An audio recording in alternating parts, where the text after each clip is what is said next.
Welcome to Life Transformation Radio. This show is all about life transformations and our journey from where we were to why we are doing what we are doing today. We will discuss the hiccups, the roller coasters, and the blood, sweat, and tears that has been poured out while discovering our purpose. It is all about our transformations. Here is your host, Sean Douglas. Good morning, good afternoon, and good evening. Welcome to another episode of Life Transformation Radio. I am your host, Master Resilience Implementer, TEDx speaker, business positioning strategist, and international best-selling author, Sean Douglas. This show is currently heard in over 79 countries. So whether it's your first time joining us or you've been listening to us for some time, I want to thank you to those who are listening from around the world. Life Transformation Radio is all about our transformation. Here, we tell the stories of why we're doing what we're doing. We highlight that transformational moment that changed our lives and how we use it to then transform others and elevate their lives as well. You can listen to us live right here on the Blog Talk Radio Network, Tuesday through Friday at 5:30 p.m. Eastern Time. However, today, Monday the 24th of February, we have a very special episode, and I'm excited to bring this guest to you today. You can join our Facebook group, Life Transformation Radio Community. You can interact with the guests and continue on the conversations that we have on this show. You can also subscribe, rate, and review the show wherever it is that you listen to podcasts, such as Apple Podcasts, Stitcher, Spreaker, Spotify, TuneIn, Player FM, Radio Public, Overcast, Castbox, Himalaya app, the Google Play Music app, Pandora, and on our YouTube channel, Life Transformation Radio. On the show, my guests are entrepreneurs, speakers, business owners, podcasters, authors, amazing human beings that are impacting the world around them. And my guest today does exactly that. If you have any questions for any of the guests that I bring on the show during our live broadcast, Tuesday through Friday, 5:30 p.m. Eastern Time, right here on the Blog Talk Radio Network, you can call us up at 657-383-1109. Again, the number is 657-383-1109. And with that, please help me welcome to the show my friend and guest for today, Lloyd. Ada, welcome to Life Transformation Radio. Thanks, Sean. It's a pleasure to be here. I am super excited to have you on the show. I know that you do so much great work. You have so many people that you have impacted and transformed. And I'm just happy to have a good friend of mine coming on the show. It's good to be here. Titled this episode, You Too Can End Procrastination, with procrastination coach Lloyd. She is the creator of the Momentum Planner, a speaker, a workshop facilitator, author, and life coach. She helps you understand who you are at your core, quiet the voices of fear and inadequacy that are holding you back, and find clarity by crafting your unique definition of success so you can turn your vision into your reality. With that clarity, you will learn to use it as a mindful filter in making decisions that are in alignment with your vision so you no longer feel overwhelmed. In that process, you will free yourself from the cycle of procrastination. You will see your transformation happening faster than you would have believed possible as you build momentum moving towards your unique definition of success. Her success comes from her unique ability to integrate these principles in ways that transform lives. As she struggled to find hope and healing from childhood sexual abuse and other traumas, Ada developed tools and resources to give her the power to reclaim a joyful and productive life. Ada will help you have more of what matters most to you and less of what you don't. And she has offers for the listeners today. One of those offers is You Too Can End Procrastination in 30 Days, which is a digital product, including 4 modules of video and text training, as well as a downloadable worksheet for you to apply these principles in your personal life. And another one is the Momentum Planner, which is absolutely fantastic. The Momentum Planner is designed for highly motivated individuals to create their personal roadmap and convert their vision into their reality. If you haven't gotten a planner before, this one is incredible. It is amazing, beautifully designed, and will help you stay on track, track your goals, and also your KPIs, your key producing indicators. So I suggest definitely, for sure, get the Momentum Planner, but she's offering also a End Procrastination in 30 days, and the pricing's there, the website's there. Go to ADALLOYD at Lloyd, ADALLOYD at Lloyd.com, Facebook, LinkedIn, YouTube, right there in the show notes. Connect with her and send her a friend request and let her know that you heard her episode of Life Transformation Radio. And after reading all that, and thank you for those offers to the audience today, I want to ask you why. What is your deep why for what you do? That just absolutely drives everything that I do, Sean. As a child, you mentioned in your intro, I grew up being sexually abused. And at the time, nobody talked about sexual abuse or incest. And so being a child, you know that something is dreadfully wrong, but you don't have any resources. You don't have any place to go. You don't have any place to turn. And so you just simply struggle and don't fit in. You hide. You feel like people are going to look down on you if they know about it. And it creates a whole basket of challenges. And so as I sought to move through that and just kind of ignore it because I didn't know what else to do, I received an epiphany in my early 20s that said, you are not responsible for your father's choices, but you are responsible for how you allow those choices to impact your life. And that was a pivotal moment in my life because I knew that I couldn't ignore the trauma and the pain and the hurt and everything else that went with it. I had to find a road to healing, but there wasn't a road, so I had to discover one. And so I immersed myself in self-help programs. I played with ideas. I tried things that popped into my brain. I built bridges between ideas. Some of them worked, some of them didn't. I kept the ones that worked. I discarded the ones that didn't. And over a period of time, with some professional therapy, but not much, a lot of study, a lot of work, a lot of introspection, I developed tools that took me to a place of hope and to healing. And I wasn't fully there yet, but I was well on my way. And because life has a way of not following the script, there were a lot of other things that happened along the way. My oldest daughter got involved in delinquency and drugs, and we got better acquainted with the juvenile justice system than I ever had anticipated. My husband decided that it was all too much and he didn't want to play anymore. That's funny how you put that. You got real acquainted with the justice system. Yeah, there's a story there. I never would have anticipated. Just so far from my radar, it was, and so there were just lots of things where life threw things at me that I had never anticipated. And I found that the same tools that I had developed to help with the abuse helped me deal with some of these other issues.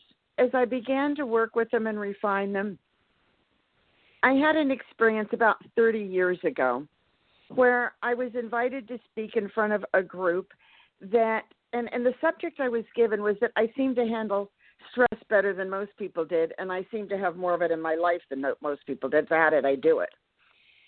And what I realized was that one of the things that I needed to address in that talk, not in detail, but just by reference, was the fact that I had been sexually abused as a child. At the end of that talk, I had 4 women come up to me and put their arms around me and just sob on my shoulders and say, I thought I was the only one. And I was in my 30s at the time, and most of them were in their 30s. And the fourth one just sobbed and sobbed and sobbed and sobbed, and she just simply couldn't get words out. But I knew and she knew.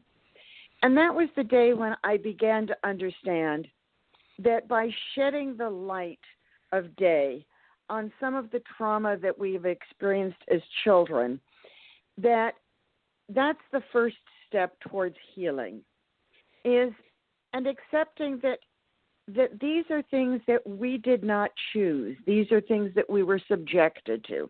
It was not a matter of our choice, and we are not responsible for what happened to us as children. But we are not entitled to live in a place of perpetual victimhood. And that means that we take responsibility for doing what we need to do to heal. And so that's when I started my journey of taking the tools that I had developed originally for me and using them to work with other people for a whole variety of different things that they were struggling with. So for many years, I focused on clarity because it was, as other tools became available and other people got into the arena and some of this did become, more prevalent in the public square, I found that from my standpoint, people tried to help people starting in the middle, if you will. And that didn't create lasting change. And that I knew that for me and for people I had worked with, that it needed to start by building a foundation. Just like you wouldn't say, hey, that's a great piece of land. It's got a really cool view. Let me go build a house on it. You wouldn't just start building on rocky ground and that you'd level the ground, you'd pour a slab, you'd build a foundation, you'd do whatever you needed to do. Right. And so to achieve clarity, my premise is that you need to build a foundation. Now, so often, we grew up with mom and dad saying, well, you need to do this to be successful, or society says, success means, a fancy house and a nice car and a good stock portfolio and all of that. But that may not be your definition of success. Clarity starts with knowing yourself and what matters to you at the very core of your being. And so there are 7 pillars of a happy and successful life. They're personal, your relationship with yourself; physical, everything about your body, your health, everything that's related there; emotional, which is really about resiliency, one of your passions, and your ability to roll with, everything that life tosses in our path; spiritual, and we each may define that in a different way; professional, what we do to pay the bills, whether it be an attorney or an auto mechanic or something in between; financial; and relationships, and not just relationships with significant family members, but relationships with people we work with, people that are in our neighborhood, people we go to church with. So we've got a multitude of types of relationships. And when we can define what success looks like to us in each of those areas, it allows us to then weave those understandings together and create a unique definition of success for ourselves. When we have that clarity, we can then do 2 things. One is we can say, okay, here's where I want to go. Here's where I'm at. What do I need to do to get there? And that's part of what we do when we build a roadmap. Part of what the Momentum Planner will help people to do is to create an organized way to go from where you are to where you want to go by having incremental steps that are within your capacity to do. And so, everybody talks about 10-year goals and 5-year goals and 3-year goals and 1-year goals and 90-day goals. And, and we talk about why those things matter. And those things absolutely do matter, and they're absolutely a part of any success plan. But there's a couple of pieces that go with them. One is why does it matter? Why do you want to do this? Why do you need to take this step to get where you want to go? Well, powerful whys propel change. Think about New Year's resolutions. They're generally about, I should do this, and I got to do that. And a lot of times the New Year's resolutions for this year look like the ones for last year that look like the ones for the year before, because they're not powerfully connected to us emotionally. And they're not going to happen. If we want to change, it has to be really driven by something that means a lot to us, because change is tough. It's not fun. And so, when we don't want to do what we need to do, only a really powerful motion is going to propel that. And then we back down into 90 days, because that's really where change happens. And then we back down into 30 days, and then back down into this week. But the real power of what we do is in what we do today. And so start the day, if you don't have a morning routine, add this. If you have one, integrate this. Start with something that inspires you. The Momentum Planner has a daily quote to inspire you. But, read scripture, read your favorite inspiring author, whatever it is. Be inspired. And then what are you grateful for? Unless you're a chronic insomniac, a good night's sleep doesn't count. Something specific about where you're at right now, what's going on in your life that you're grateful for. And then create an action plan. This is not a to-do list. This is 1 to 3 specific actions that you are going to do today that will move you towards your weekly goals. And then come evening, again, an evening routine is all about accountability. And it starts with you looking at what you accomplished today. Again, this is not about your to-do list. This is about those specific actions you said that you would do this morning and whether or not you have done them. And that's personal accountability. And then the next thing is, what did you learn today? It doesn't have to have anything to do with your goals necessarily. Frequently it will. But learning keeps us stimulated. It keeps us engaged in life. It keeps us growing. It's important that we learn something every day. And then why does that matter? What's your priority going to be for tomorrow? What are you grateful for tonight? That's a daily process that builds so that what you said you're going to do today, you do it every day. Your weekly goals are going to become a no-brainer. You do what you say you're going to do every week. Monthly goals, they're going to happen. 90-day goals, not any question. And you see yourself building momentum moving forward. At the end of 90 days, you reboot, you restart, you set goals for another 90 days. And if you're doing this in an appropriate manner with consistency, you will accomplish those yearly goals. And it's almost automatic. Now, the curious thing with the momentum is that as you see yourself moving faster, it is not uncommon for people to accomplish 10-year goals in 3 or 4 or 5 years. And, that's exciting. So you have this clarity about who you are and where you're going. The next really important piece is to use that clarity as a filter to make mindful decisions. Now, I suspect that there are times that you have felt overwhelmed, Sean. Oh, yeah. And because you are an honorable person, you've made commitments to other people, and you've made commitments to yourself.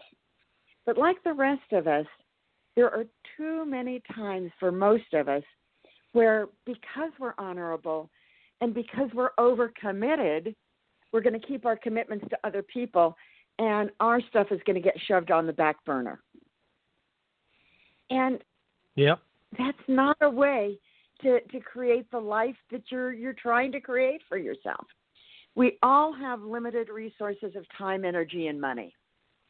And so what it comes down to is being able to identify things you want to do or that somebody else asked you to do or that you feel that you need to do. Are they good, better, or great in terms of their alignment with who you are seeking to become? Just because they're good and because somebody that you care about is asking for your support doesn't mean you need to say yes.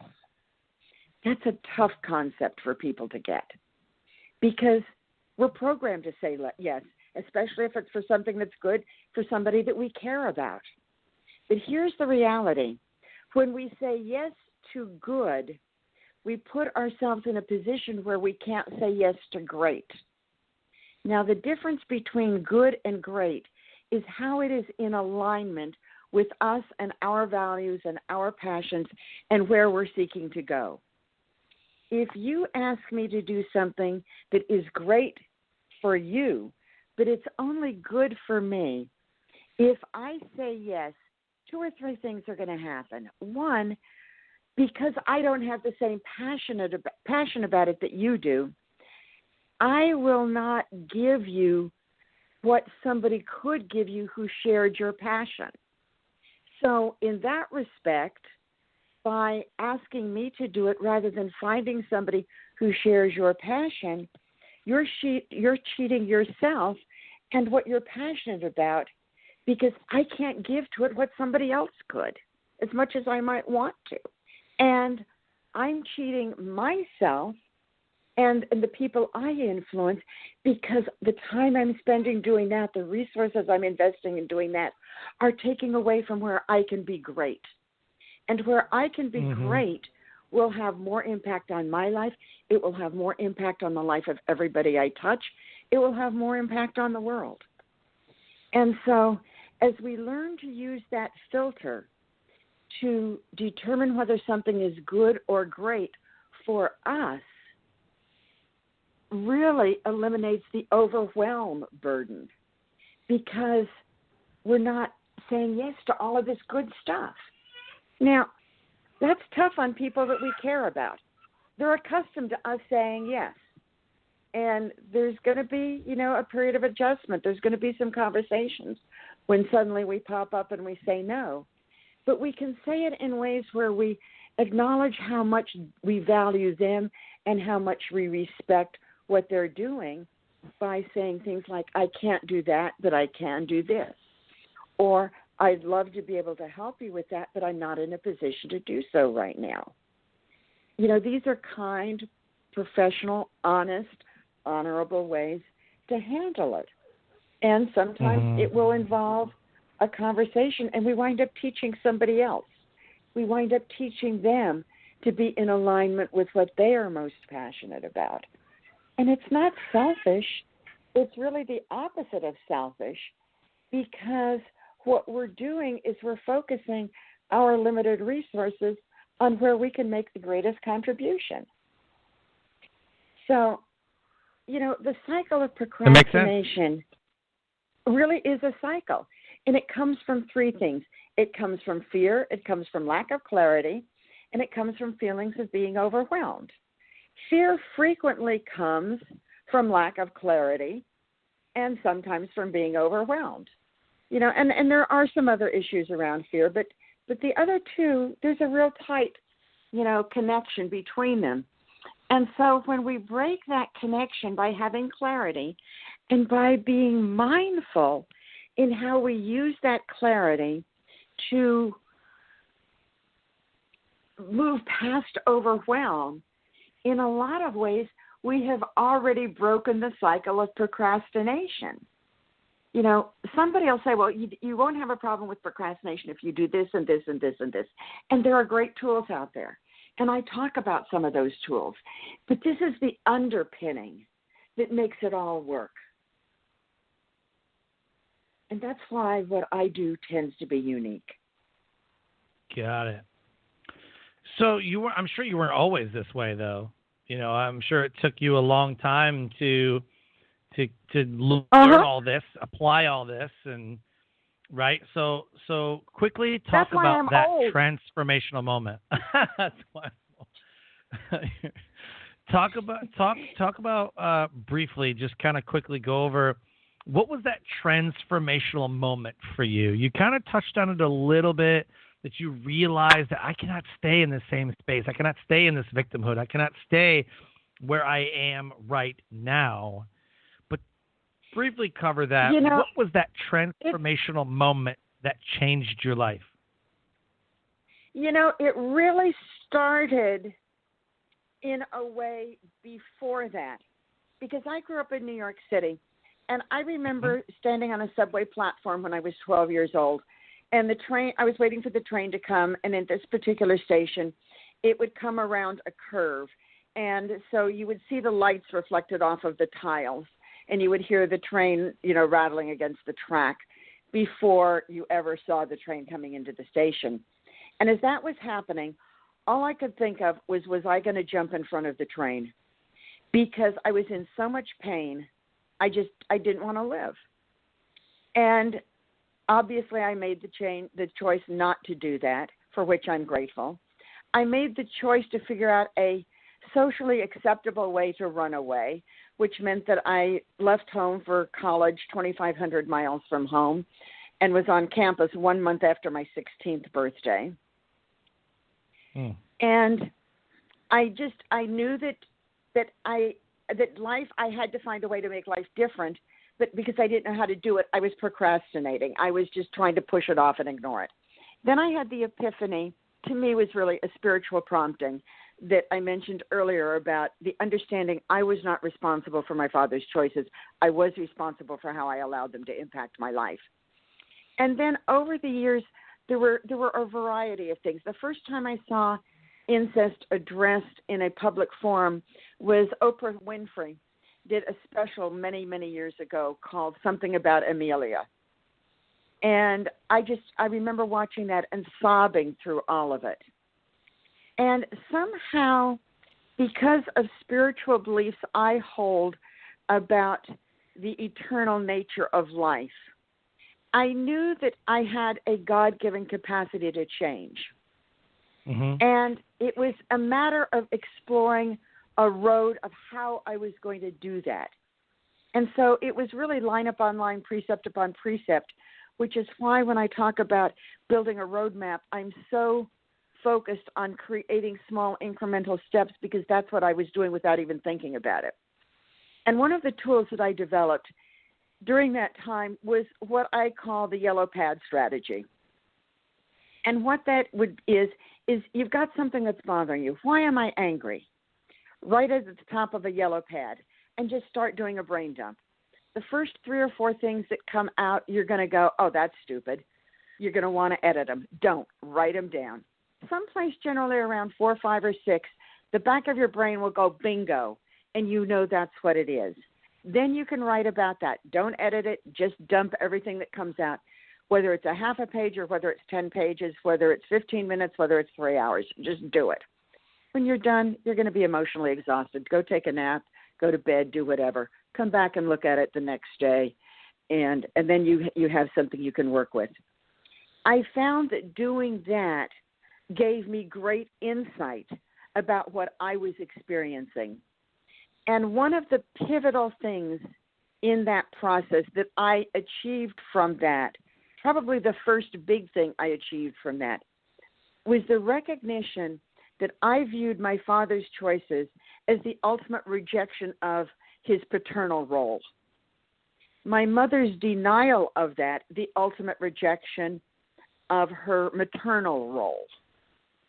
When my husband decided he wanted a divorce, that certainly counts as rejection. And when my daughter made choices that were the total antithesis of everything she had been taught, that counts as rejection. So do you think I had an issue around rejection? Yeah, you better believe I did.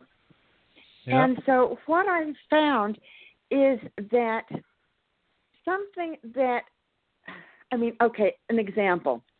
If I was walking, I live in Sacramento now. So let's say that a friend from Sacramento decided to go to San Francisco to meet a friend, and they were walking down the street.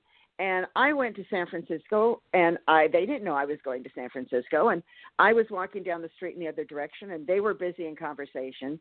This little voice in the back of my head would say, well, Sean's not good enough to talk to me when he's with his friend. Hello? You wouldn't have even seen me in all probability. Even if you had, you would have thought, there's somebody who reminds me of Ada, but she's in Sacramento. So, my reaction would be totally out of proportion to the circumstance. So what I had to tell myself was, hello, if anybody has a reason to be upset, it's Sean. You saw him and you didn't say hello. And so I began to train myself that when feelings of rejection came up, before I could respond emotionally, let alone verbally or any other way, I had to ask myself a question. Is your response to this specific situation that's happening right now, or is it about all of the garbage from the past? And 95+% of the time, it was about all of the garbage from the past. So then the conversation with myself is, okay, you need to cool your jets. And, let's have a reality check here. Right. That was a conscious process for about 3 years. And gradually over that time, it became more automatic, less time-consuming, less conscious. But when I talk about dealing with the voices in the back of our head, that's a perfect example because those voices would shout at me. And my response would be to the voices, not to the circumstance. And I'm not unique. We all have things that tend to trigger us from our past. And so that's the kind of insight that you can get from my yellow pad strategy. That's awesome. Then fast forward another 10 years, and I wrote an article that I could never have believed I would have written, let alone felt that way. I came to a point where I could legitimately say I was grateful for my abuse. And the reason that I was grateful for my abuse was because everything I learned as a result of it. And how it has allowed me to help other people, how it has allowed me to deepen my spiritual connections because that was a part of my healing. So it's been a series of things. And, I don't believe there are magic bullets in this world. Well, correction. I do believe that there is, if there's one thing that's in a magic bullet, it's learning to keep commitments to ourselves. Right. Because when we don't keep commitments to ourselves, it affects our self-esteem, it affects our willingness and our confidence, our comfort in trusting ourselves. And when we're in a place like that, that's not a good place to be, emotionally and on any level. And so when we keep those commitments to ourselves, it enhances our self-esteem, it enhances our trust, it enhances our confidence, it enhances our courage to step outside our comfort zone, to try something new. And those are all things that lead to growth and to progress and to transformation and to build momentum towards doing things that matter to us. And there you go. Well said. So that's my well said. Yeah. Amazing. If someone's listening to this show right now and they're like, okay, I've heard enough. She totally nailed it. She named me almost without even saying my name.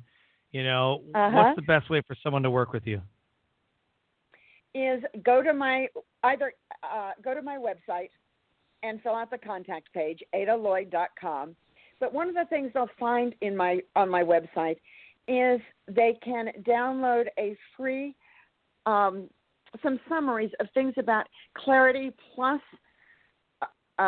mindfulness minus procrastination equals transformation. There's a one-sheet summary of those concepts there. In addition, there's about 8 or 10 different free reports that they can download on things like the power of why, the power of choice, on moving beyond the legacy of abuse, on procrastination. And, people will call me the procrastination coach. And I got into that because I saw it was the biggest obstacle that clients were having. But in reality, I just do so much more than that. It starts, with having a solid foundation about knowing who you are. And, there's a way that they can email me. My Facebook page is there. My LinkedIn link is there. Just reach out and contact me, and let's start a conversation. Because here's what I do know. I don't care where you are. I don't care where you've been. You've got a choice in where you're going. And I want to help you go to a good place where you're going to have more of what you want in life and less of what you don't. No, I don't blame you. And I would think, too, that procrastination is the reason why people aren't doing what they're supposed to be doing or having success or whatever. And I recently had a relationship expert back, early February leading up to Valentine's Day. She was a communication person and relationships and all that stuff. And, halfway through the show, I was like, man, I feel like you're talking to me. I had a moment where I'm like, is she talking about me? And we know each other too, so chances are she probably was. But, I was like, well, I do this with my wife, and we talk, and, this and whatever. And she goes, yeah, well, that's because of this, and that's because of this. And, she had to come back for everything. Well, what if I said this? She goes, well, then this would happen, this and this and this and this and this. I'm like, crap. So, she just knew it, and that was getting by her. So I would think, too, that you wouldn't get anything done because you're procrastinating. But then if you look at Mel Robbins like, and there's literally a video of Mel Robbins sitting there going, procrastination's fake. It's something that somebody made up. Procrastination is a bunch of crap. Procrastination doesn't exist because if you love to do it, you would do it. Procrastination is just a list of shit that you don't want to do. Yep, procrastination is a choice. She goes, there is no procrastination. I'm like, interesting. One of the exercises that I will have people do is I will have them go through each of those 7 pillars of life and identify what procrastination has cost them. Mm-hmm. And that tends to be really eye-opening for people. I bet. Some things are really, almost intuitive, and they recognize, okay, if I procrastinate paying a bill, I'm going to get a late fee. It's going to impact my credit score. I'm going to wind up paying more interest. People tend to get that. They tend to get, if I procrastinate doing exercise or I procrastinate improving my diet, it's going to impact my health. But when it comes to relationships and some of these other things, it's never crossed their radar that procrastination is impacting them. Right. And so, yeah, it's like, I'll give them examples and then say, okay, what's it costing you? Because when we don't recognize what something is costing us, we are frequently not motivated to do what's necessary to change it. When we see how it is not serving us and that there is an option, that there is a path forward, the old adage about how to eat an elephant, one bite at a time. Oh, yeah. If you're afraid of something, if you're a procrastinator, I'm working with somebody right now who would tell you that she was a world-class procrastinator. And we just finished week 4 of my program, 90 Days from Procrastination to Productivity. And a couple of days later, I got this virtual bouquet from her. And she was talking about how something that she had needed desperately to do for 11 weeks, she finally did. And how wonderful it felt and how it wasn't a big deal. And it was really a pivotal point for her because this was something in her business that she regularly procrastinated. Just the most recent time she had procrastinated was 11 weeks. And, why make a choice to do something that's going to keep you from what you want when you can make a choice to take you where